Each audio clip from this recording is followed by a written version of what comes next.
नमस्कार, कैसे हैं सभी लोग। नवरात्रि का कलश जिसे आप विसर्जन कर देते हैं, पंडित जी कहते हैं, विद्वान कहते हैं, शास्त्र कहते हैं, आप यही तो बोलेंगे। बिल्कुल ऐसा होता है, विसर्जन कर देना चाहिए। लेकिन आज हम बताएंगे, अगर आप बहुत बड़े आर्थिक संकट से जूझ रहे हैं तो आपको करना क्या है कि आपके घर के स्थापित हुआ कलश आप जब विसर्जन करने ले जाते हैं तो विसर्जन ना करके 5 बार आप उस जल में, उस जलाशय में, उस नदी के पानी में 5 बार टच करके ऐसा मन में संकल्प लें कि मैंने इनको विसर्जन कर दिया। ठीक है। अब 2 मिनट रुकने के बाद पुनः उस रिवर से और गंगा जी से या जो नदी है, जो सरोवर है, वहां आप खड़े होकर उसी कलश को लेना है, बैठना है, प्रणाम करना है। सबसे पहले थोड़ा सा फूल नदी पे चढ़ाना है, जो माता जी हैं, गंगा मैया को, या कोई नदी हो जहां आप कर रहे हो वहां ये चढ़ाना है। उसके पश्चात भोग में मेवा मिठाई ये चढ़ाना है।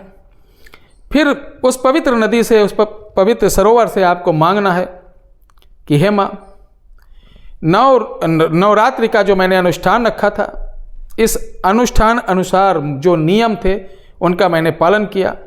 हमने सब कुछ विसर्जन किया, पूजा पाठ की सामग्री विसर्जन की। लेकिन आज मैं एक चीज़ मांग रही हूँ, हमारे इस वरुण रूपी कलश में माता लक्ष्मी, महासरस्वती, महाकाली, महादुर्गा का वास कर दें। मैं आपसे ये मांग रही हूँ या मांग रहा हूँ। ये बोलने के साथ कलश को ऐसे, मुंह जो होता है वो नदी में पानी नहीं भरना, ऐसे करके 3 बार करें और तीसरी बार हटा लें। तीसरी बार में देखना उसके अंदर जो पानी थोड़ा बहुत आ जाए, बस वही आपका काम का चीज़ है। उस कलश को ले आना है, बहुत प्रसन्न होकर लाना है, जैसे गणपति वगैरह लाते, या घर में हम, होता नहीं कि जब नई दुल्हन आती, घर के बच्चे से लेके बूढ़े तक का सब खुश रहते हैं, या नई कार आती, कोई भी नई प्रॉपर्टी आती, खुश रहते हैं, वैसे ही खुश रहना है। घर में लाने के बाद एक लाल चुनरी पर उस कलश को रखिए। कलश के अंदर आप 5 सिक्के, सोने का छोटा सा कोई टुकड़ा डाल दीजिए। पंचरत्न आता है पंसारी की दुकान से, वो डाल दीजिए। सप्त मृतिका आती है, वो डाल दीजिए। सप्त अनाज आता है, वो डाल दिए। उसके बाद इसके अंदर 5 कौड़ी डाल देना है।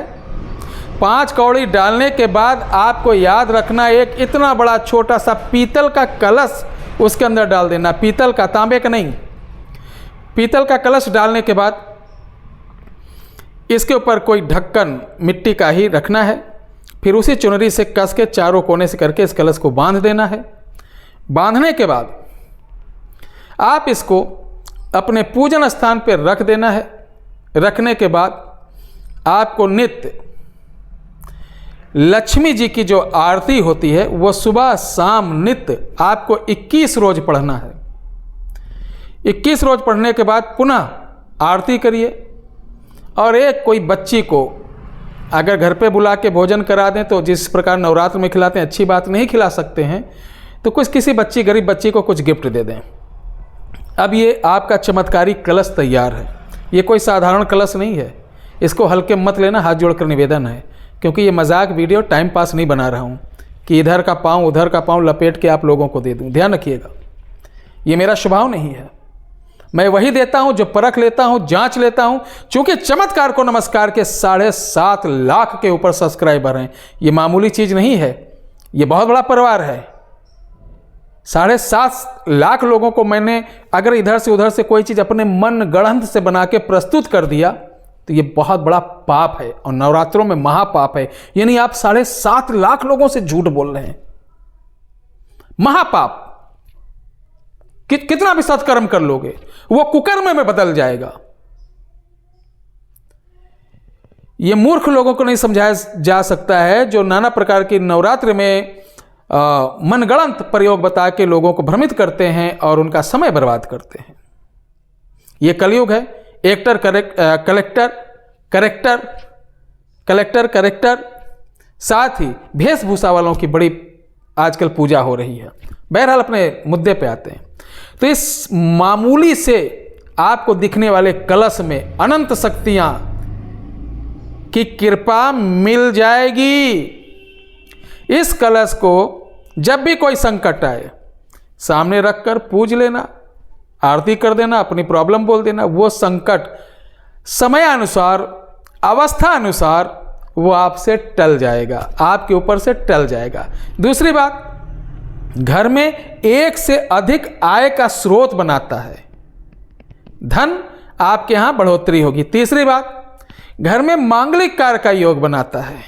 चौथी बात, पुत्र पुत्री इत्यादि को सही संगत में लाता है, कुकर्म की तरफ नहीं भागते हैं, सत्कर्म की तरफ चलते हैं, बुद्धि विवेक उनका निर्मल हो जाता है, जहां महासरस्वती जी की कृपा रहती है। अगले, महाकाली आपके गुप्त यानी प्रत्यक्ष, अप्रत्यक्ष जितने भी शत्रु हैं स्वतः ही अपना उनका सर्वथा समझ गए हो जाता है, और आपके पीछे पड़े जो लोग वो आपका पीछा छोड़ देते हैं। ये बहुत ही अद्भुत, बहुत ही चमत्कारी उपाय है।